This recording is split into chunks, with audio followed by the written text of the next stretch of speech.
আমি মোহাম্মদ সেলিম হোসাইন। আমি একটা সরকারি স্কুলে শিক্ষকতা করি। আমি আসছি হলো সাতক্ষীরা শ্যামনগর থেকে। আমার মায়ের সমস্যার জন্য আমি প্রথম খুলনাতে প্রায় ১ বছর মতো চিকিৎসা হয়। চিকিৎসা হওয়ার পরে জানতে পারি মায়ের হার্টের ভালভের সমস্যা। এবং চিকিৎসা চলাকালীন অবস্থায় মায়ের বিভিন্ন সমস্যা দেখা যায়। শারীরিক হাঁটাচলা করলে বুকে ব্যথা অনুভব করতো। এছাড়া ৩-৪ বারের মতো আপনার সেন্সলেসে পড়ে যায়। তারপর খুলনা ডাক্তার স্বদেশ কুমার চক্রবর্তীর তত্ত্বাবধানে চিকিৎসা অবস্থায় উনি ডাক্তার মোফাজ্জেল স্যারের সন্ধান আমাদের দেন। মাদানী এভিনিউতে অবস্থিত ইউনাইটেড মেডিকেল কলেজ হাসপাতাল। এবং মোফাজ্জেল স্যারের সাথে যোগাযোগ করার পরে আমরা ওনাকে দেখাই।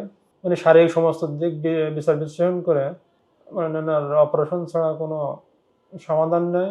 ইউনাইটেড মেডিকেল কলেজ হাসপাতালে এখানে মায়ের অপারেশন করি, কিন্তু যতটুকু আশা করছিলাম তার চেয়ে অনেক বেশি সেবা এখানে পাইছি। প্রথমে আমার কাছে মনে হয়েছিল এটা মনে হয় কোনো দেশের হাসপাতাল না, বাইরে কোনো হাসপাতাল। ইভেন ভারতের দেবী সেটি কাছ থেকে চিকিৎসক ফিরে আসছে এসে এখানে আমাদের পাশে আম্মা যে রুমে ছিল আইসিইউতে, ওখানে একটা অপারেশন করছে।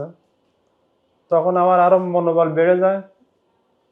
দেখলাম এনাদের সেবা অনেক ভালো এবং সার্বক্ষণিক ডাক্তার নার্স সব সময়।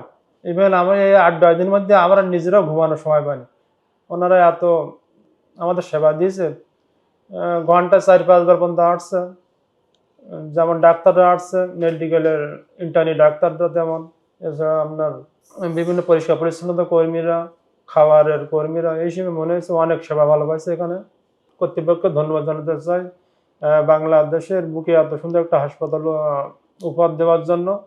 আমাদের যারা ক্রিটিক্যাল পেশেন্ট তাদের বিদেশ না যেয়ে দেশে সুলভ মূল্যে এখানে চিকিৎসা নিতে পারবে এবং দ্রুত কামব্যাক করতে পারবে।